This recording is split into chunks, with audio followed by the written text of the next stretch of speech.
Hey, everyone, welcome to 996 The Howl. Hope everyone is doing well. Have a bit of a break here. Decided to do something cool and new. This is Urinating Tree, who's a popular YouTuber, about 500,000 subscribers. I used to watch him a lot, but he's mainly a satire guy. Makes fun of teams when they get eliminated from playoffs or if any other reason why a team should be made fun of, which obviously the Coyotes fit that bill. So let's go ahead here. I'll just be reacting to things. I'm full disclosure. I was a fan of Chaika, still a bit am. I understand some of the things he has done have been really bad for the team, but we all move on. And let's just see. I'm just going to take this. Seems like a funny, cool little project, and let's see where it goes. So let's get into this. I remember when I talked about this team as one of my first sports fans. The Arizona Coyotes were terrible. They were at the bottom I hated that Leafs game. I think it was last year. It was a bad Leaf game. of the league, as usual, and were undergoing another round of perpetual rebuilding. But this time was different. Arizona underwent a conversion, and it was in the form of an analytical. Terrible play by OEL there. Um, Mike Smith, remember him? I love how he's just showing goals against. Where are the goals for? All right, let's get it back into this. Altar. John Chaika was one of the budding minds in Dave the tip newfound it. scene of Oh, hockey analytics, and hopes were high for the Coyotes. Years of ineptitude and ownership turmoils aside, the Coyotes were turning a new leaf. Seriously, there's nowhere to go but up. How can this honestly get any worse? it didn't get worse. Got a lot better. Remember the team in 2016? I'm sure you don't. Yeah, you've learned absolutely nothing. So the Coyotes. Maybe Pierre Dorian needs to license out his famous quotes, since all I can say about them is that they are a team. They run around in circles for the last 4 years. And it's not only No, they've improved every year since John Chaika got control of the team. And as much as we don't like to admit it, even Rick Tocchet has improved every season being with the team. Even though there are small steps forward, still improving. led them to the same situation they were in, but now it's tethered down to quicksand. Definitely not the same situation they're in 2016. Now in 2021, you know, they're battling for playoff spots, not tanking, not looking for the high draft pick, not taking on dead cap space. So A team wrought by years of managerial mistakes will have to dig through more years of managerial mistakes. I know what you're thinking. how's a good What goal? the hell happened this time? Quite a bit, but the main issue here is analytic Wonder Boy That's himself. also a nice goal. You've heard the story too many times. Hotshot startup executive promises the world to investors, but is either too inexperienced, unskilled, and/or arrogant to execute on the vision. The company goes tits up in a few years. They produce nothing but smoke and mirrors, and people are out billions of dollars. That executive is Chaika, hockey's version of a snake oil salesman. Despite his past experience in hockey analytics, if you actually look at the moves he's made as GM of the Coyotes, they have nothing to do with any sort of analytics. The basic gist of analytics. So he's going to go into some of the trade Shika's made and just shed light on like bad trades or non-analytic trades. Never mentions any positive analytic trades or just positive trades Shika has done. So I'll probably jump in a bit here and shed light on the amazing trades Shika has made. Is to use data to find undervalued commodities and sign them at value to have peak efficiency. Doesn't that sound like Connor Garland? Find undervalued, underappreciated guys. Connor Garland was drafted very late in the draft and is actually a diamond in a coal mine. Sounds exactly like what Connor Garland is. A team on the ice to discover things that can't be seen with the eye. His early moves seem to be veering in this direction, Yes. bringing in Alex Goligoski, trading for Nicholas Yalmars, and acquiring futures for eating dead contracts. Not bad for early moves, but the big acquisition. John Chaika was actually one of the pioneers for taking on dead cap to acquire talent. His first time doing that was getting the Datsuk contract, getting a draft pick in which he drafted Jacob Chikrin. And then he took on David Bolin's contract to get Lawson Krause, and he got Marian Hos's contract to get Vinny Hinestroza and Jordan Osterley. So he did that 3 times. Not too many GMs are doing it around the time Chaika did. I believe one very similar situation was the Leafs trading Clarkson for Nathan Horton, but that was more of an insurance and real money type of situation. But since Chaika did that Chikrin deal for Datsuk, a lot of GMs who are rebuilding started to, mimic Chaika. So, he was a pioneer in certain aspects of unconventional moves that seemed unconventional around the time, but nowadays seem like the norm. So let's move on. And it's buffering. Position at the time was trading for Derek Stepan and Antti Ranta. Stepan was owed big money, but would Stepan. fill a needed hole on the second line. Antti Ranta, a pure analytics move. Undervalued thanks to being a backup to King Henry. Correct. Trading a first in Tony DeAngelo is steep but worth it. It's a good At trade. least for one part. Ranta has been excellent for the Yotes and is still useful for the team despite being usurped from the top goaltending He's role. always injured. Stepan, he regressed. Yeah. Hard. Yeah. Probably just bad luck. Let's move on. As time passed, he would get bolder and Yeah, Stepan had a great first year for the Coyotes, still getting about over 50 points, Mr. Consistency, and he did decline really hard. And we're all looking to move forward from Stepan. Luckily, Bill Armstrong did and got a second-round pick from Stepan, and also acquired Derek Brassard to compensate the missing hole, which Brassard plays like he's, a really young guy, whereas Stepan was playing like a really old guy. Let's move on. bolder with his moves. One of the big ones was moving on from Max Domi. Yeah. He was struggling immensely and needed a change of scenery. You know who else? He also wanted a change of scenery. He didn't need one, but he wanted out of the desert. Chaika guys his hands were cuffed, couldn't really trade him to like Columbus, which he ended up being traded to. So the Domi for Galchenyuk trade, 2 players who have a high ceiling potential, 1-for-1 trade. Domi wasn't going to re-sign with Arizona. Get a guy who scored 30 goals in his career. Seemed like a good trade at the time. Obviously didn't pan out. Buffering. Did Alex Galchenyuk, the famed whipping boy of the Canadiens. A 1-for-1 deal commenced. Here's the issue. Banking on reclamation projects and hoping they return to form are not analytical moves. That's based. Correct. It wasn't an analytical move, but he also made analytical moves prior to this. He never mentioned a Chikrin trade for the Datsuk. He never mentioned Tobias Reeder for Darcy Kemper. Never mentioned Martinuk for Osterley and Hinostroza. Never mentioned getting Lawson Krause. Never mentioned trading Jamie McGinn for Jason Demers. So it's kind of weird how he just doesn't mention any of the positive analytical trades, just jumps right into Domi for Galchenyuk, which obviously wasn't an analytical move. It was a move where a player was unhappy, wanted out of the desert, wasn't going to re-sign. You got to get value back for Domi. He wants to get a guy who has history of scoring 30 goals. It seemed right at the time. So I'm not sure why he's so hung up on this not being an analytical move. It was never an analytical move to begin with. So let's move on. Based on gut feelings and projection, once again defies database belief. He did lead the Coyotes in goals, Galchenyuk did in his first year. Max Domi returned to form and had a career season in Montreal. Galchenyuk, he became the Sam Bradford of hockey. One of these days, he'll fulfill his potential. Totally dismisses the fact that Domi fell off a cliff after his first year with the Canadiens, was demoted to bottom 6 on the Montreal Canadiens, and then ultimately traded away from the Canadiens, much like the Arizona situation.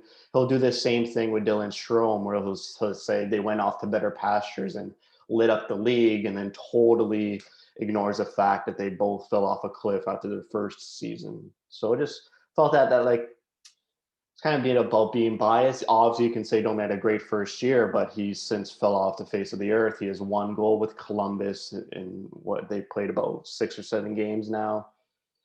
So he's turning into the Galchenyuk Domi is. So you should mention that. Just seemed odd he didn't mention it. You'll see. He just needs more time. And with that, someone else would take a chance on him as Chaika doubles down. Phil Kessel is the analytical equivalent of a donut. He puts up goals and points, but he's an empty calorie scorer.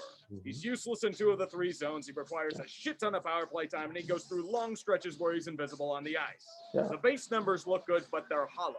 John Chaika did not acquire Kessel because of analytics. He acquired him because he's buddies with Rick Tocchet. It doesn't take a genius to say that this move went against every damn rule in the book. Not to mention they added one of their better prospects in return for him. Take a guess as to what happened. He was completely invisible on the ice last year. He didn't. I was always against the Phil Kessel trade even before it happened because I knew Kessel kind of is a bit of a passenger, was getting older in age. I felt the Coyotes should have got someone younger.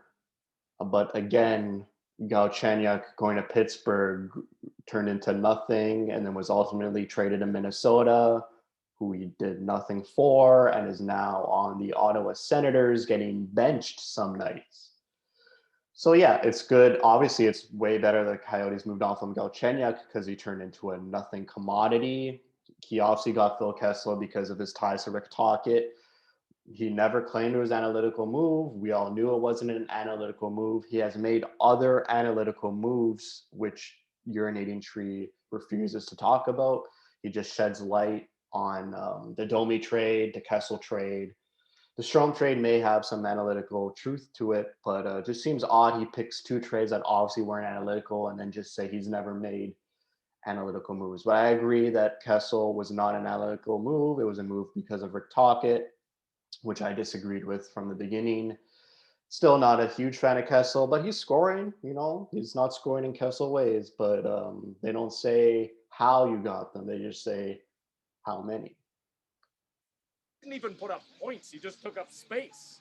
But what if I were to tell you that wasn't all he did? Chaika's biggest downfall was in his young prospect pool. In moves more fitting of Sahara Las Vegas, he gambled on player development and potential of 4 of these players. For a team that's been notorious for bad player development. I don't want to see Fuck the bridge deals, just throw big contracts at them. This is a big no-no in analytics. Analytics does not care for the idea of a good player. They just want good players who can perform at that level now. Throwing over $7 million per year for 8 years at Clayton Keller for 1 year isn't analytics. That's paying for the idea of a franchise center. Lo and behold, since the contract was signed, Keller stalled out. He isn't even playing center on the Coyotes these days. Never was center. Never was center. Never came into the Coyotes to be a centerman. His first year, he played on the wing with Stepan and Domi. He's a winger. Yes, the contract. This is his first year of that contract right now, 2021. Yes, he does deserve less money. And yes, Chaika was betting on Keller to improve. He had a great rookie year. And then I think Chaika gave him the contract when he brought in Kessel because he assumed Keller's points production will go up playing with a guy like Kessel because all Kessel does is get a point. He's a point monster, except when he went to the desert where he stopped being a point monster. So I guess Chaika was like, hey, we'll give Keller this raise because he's going to be playing with a guy like Phil Kessel and his point production will increase. It was also during the time a lot of these young guys were fighting for contracts out of their ELC, William Nylander and Mitch Marner and Braden Point. This was around a time where all those guys were getting contracts and holding out for huge money. So I'm assuming Chaika didn't want to be in that conversation. So he did it a year earlier with Clayton Keller. I guess he tried to just get ahead of that trend, which that trend kind of stopped with the Leafs. I think it only happened with the Leafs. Brock Besser, Braden Point, Sergachev, they all signed team-friendly bridge deals, whereas Nylander and Marner got their max out of their ELC. So I think Chaika was a bit scared that that was going to be the trend going on. But still, yes, that I disagree with the Keller contract. I see where he was going with that. He'll mention Chychrun and Dvorak and Schmaltz, which I think are just all fair contracts. Dvorak is a great defensive two-way centerman, could be a 2C or 3C for the Coyotes right now. He's a 2C, 3C. He's not playing first-line center like he did in previous years. I think the Schmaltz, Dvorak, and Chychrun deals are fair. The best case scenario would be you get $1 million less for each, but those are fair contracts. So they're not too expensive. But yeah, the Keller contract deserves criticism. He was a bit too bullish on Clayton Keller, but he had a great rookie season. Not sure what happened since. He has the same syndrome as Kessel. He will disappear for times. You just see this year where he did not get a point against Vegas for 4 straight games, or against no, he got a point against Anaheim. But yeah, he went 5 games already this season in 8 games without a point. So he does disappear. I will give him that. The contract looks terrible.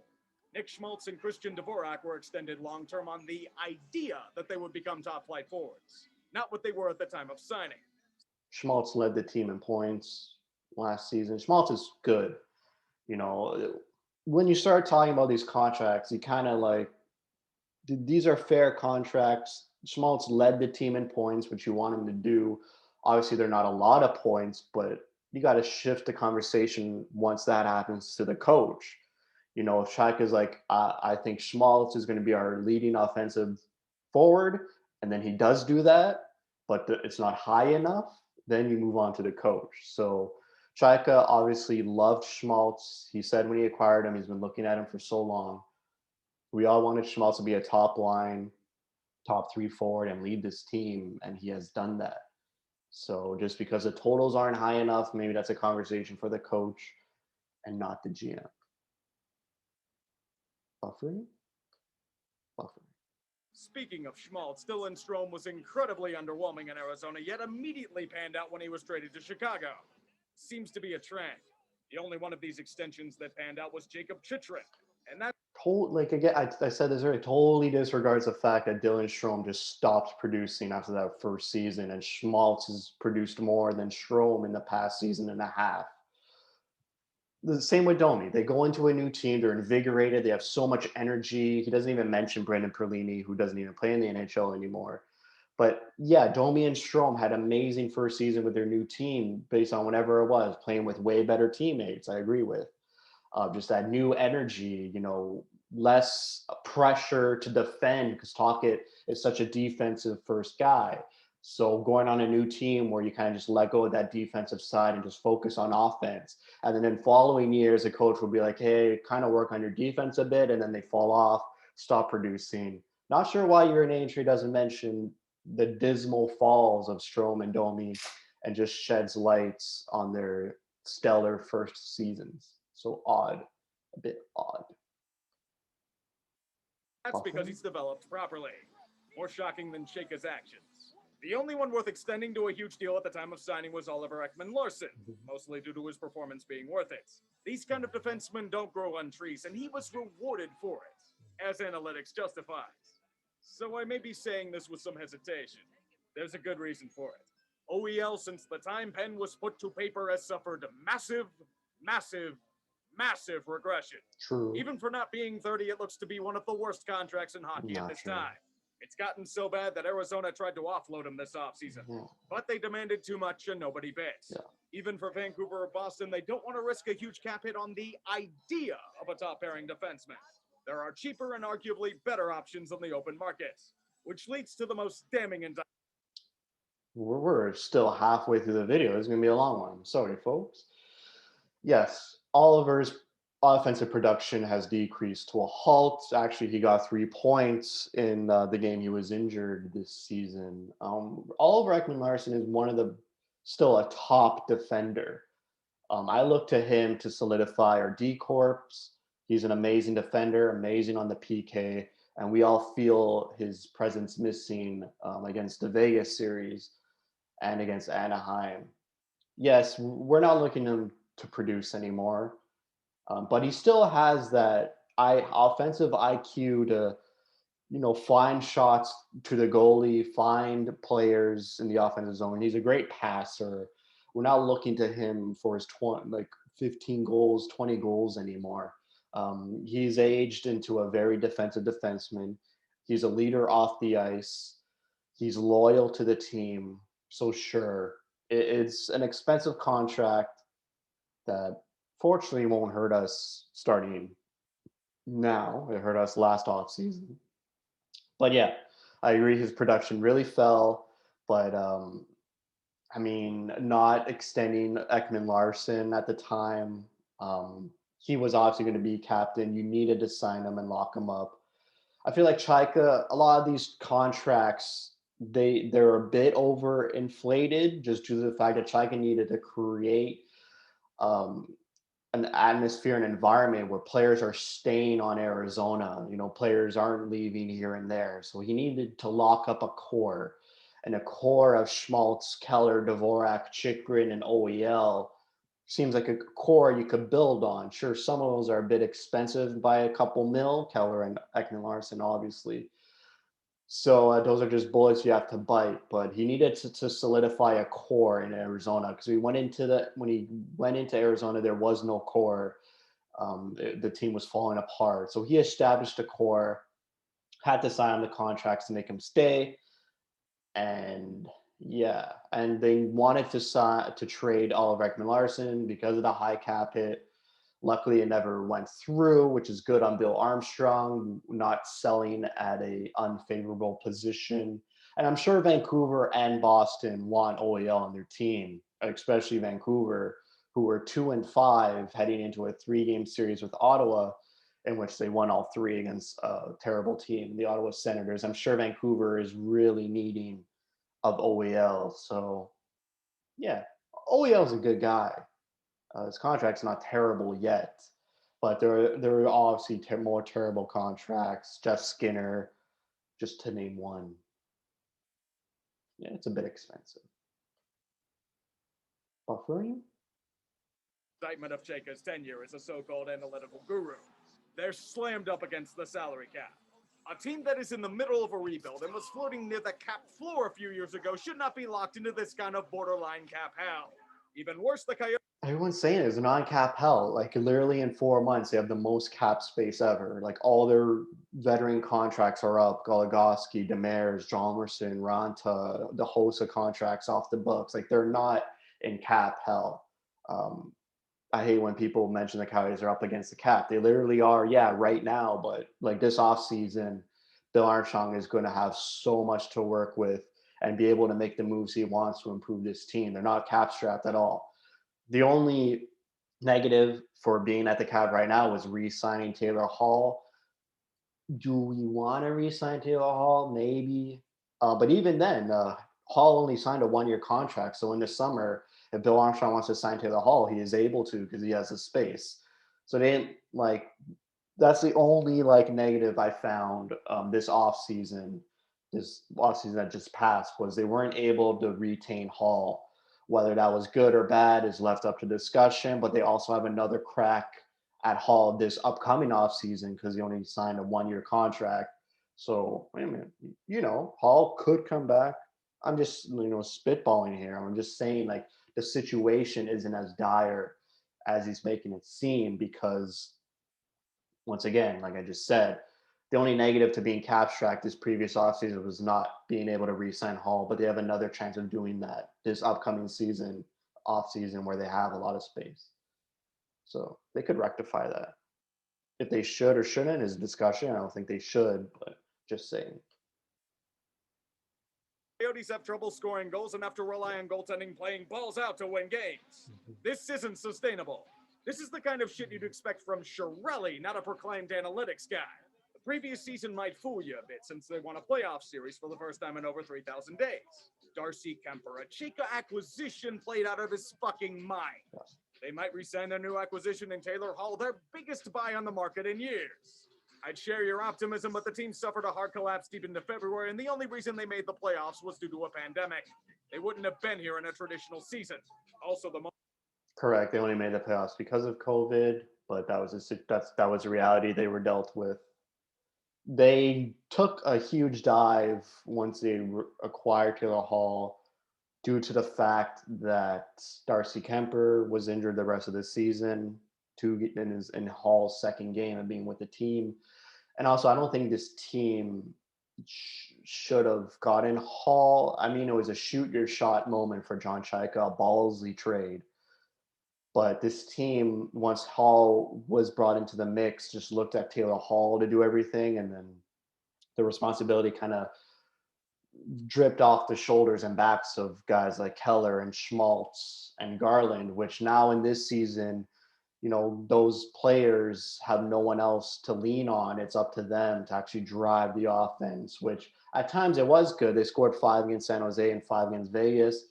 Yes, they were shut out 2 in a row, but that's not going to happen every night. And I want the offense to come more naturally to the team. But it's good that the Coyotes forwards this season don't have anyone to look to. It's all up to them. They have the responsibility to score, which I think is better for this team than having brought in a superstar like Hall. But I understand the trade. John Chaika shot his shot, and you got to do that as a GM sometimes, even even if it leads to demonstrous outcomes. The moment they face a team that didn't shit their pants, they got their intestines ripped out of both orifices. It's hollow like Chaika's lip service to analytics. The only way this could get worse is if he openly shamed the organization. Wouldn't you take a wild guess as to what happened? He needs that analytical edge on his competition. So what if hosting your own draft prospect workouts are illegal by NHL bylaws? They need the data that the combine cannot provide. He cheated. Like having prospects work out in shorts and a t-shirt and dyeing up their bodies. Peak analytics. Once Chaika got word that the league was investigating him for these shenanigans, he knew his time was up.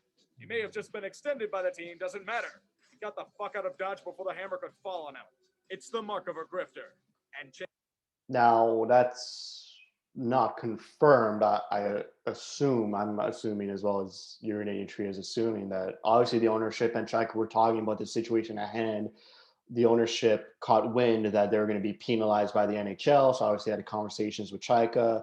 They're already having dinners with Taylor Hall without Chaika. So obviously there was already a rift between them. He didn't quit out of the blue. Ownership knew of the trouble John Chaika put them in. Ownership was already moving on from Chaika, and then he quit obviously abruptly in the media because everything was still under wraps with ownership. But ownership wasn't left dumbfounded when he quit. They knew why he quit. They wanted already to move on from him, and they're already doing things behind the scenes, acting like John Chaika wasn't the GM anymore. They didn't put him on a plane to the playoff bubble. So it was abrupt for us.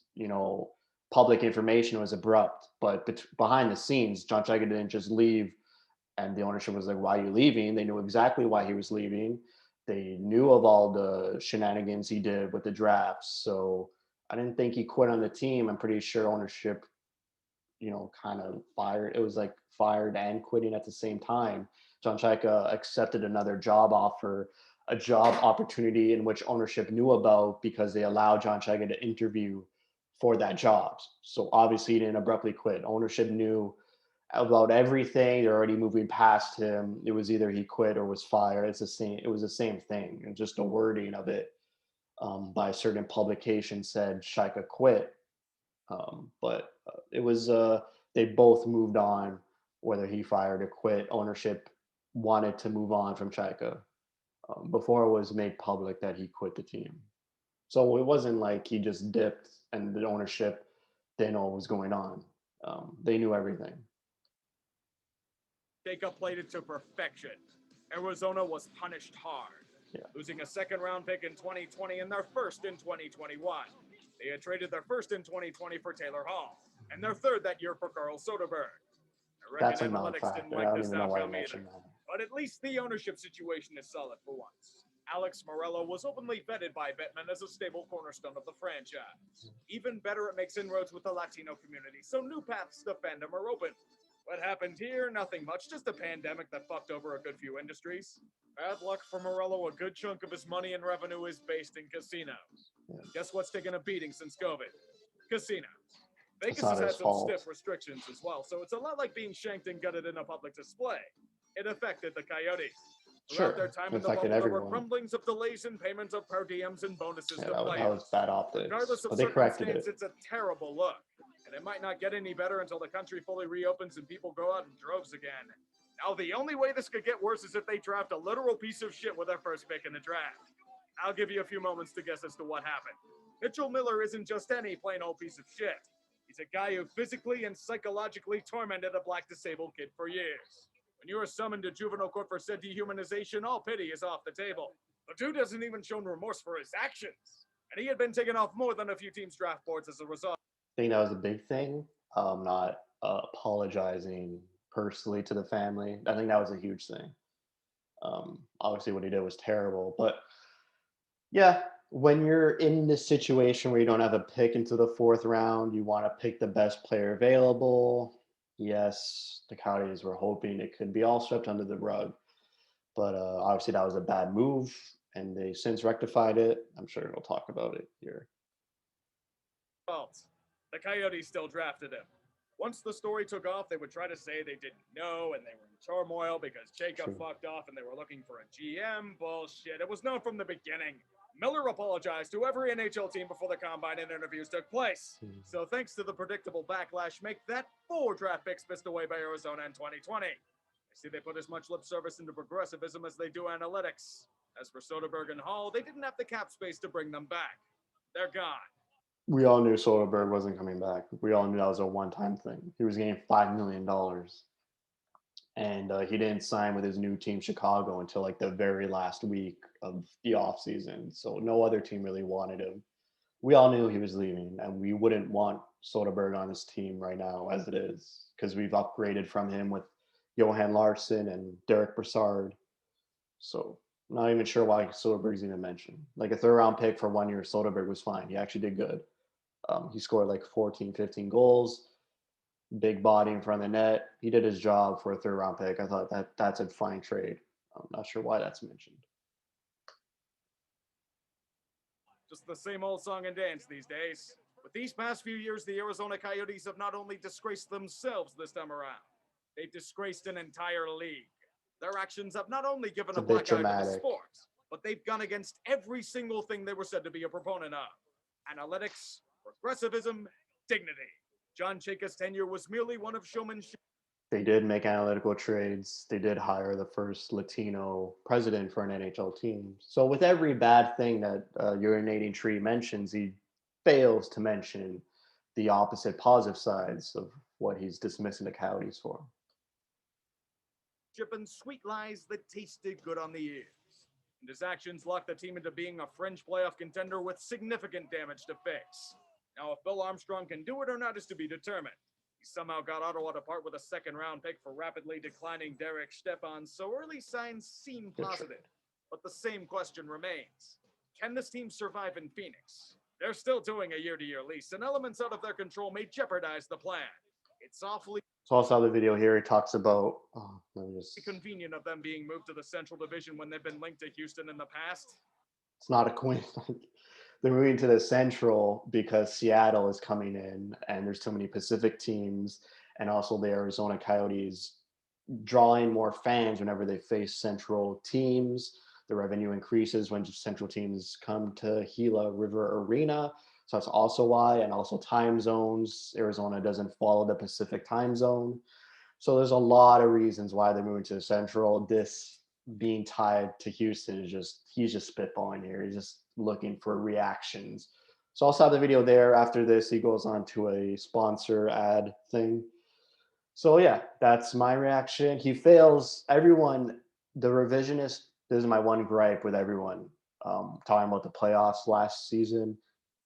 The revisionist history on the Nashville series, everyone went into that series saying Nashville was going to win, that Coyotes had no business being there. Nashville was on a high rise after John Hines was hired and had a bit of a rough start, but they're picking it up and playing good hockey at the time, whereas the Coyotes are playing bad hockey at the time.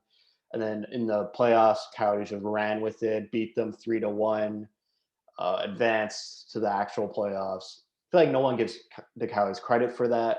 A lot of revisionist history saying, "Oh yeah, Nashville sucks." It's like, no, people really were high on Nashville against the Coyotes when the matchup was announced, and Coyotes managed to beat them. They didn't fold like Edmonton or Toronto against their matchups, or Pittsburgh. So yeah, I feel like Coyotes deserve some credit for beating Nashville, and they're going to take that experience moving forward, trying to get to a playoff spot this season. So for me, a bit of a long one. I'm not even sure what the time is on this video. 25 minutes, probably. But hope you liked it. A bit of a fun thing to do while the Coyotes are on a 4-day break. So that's it for me. Thank you for watching, and thank you for your support.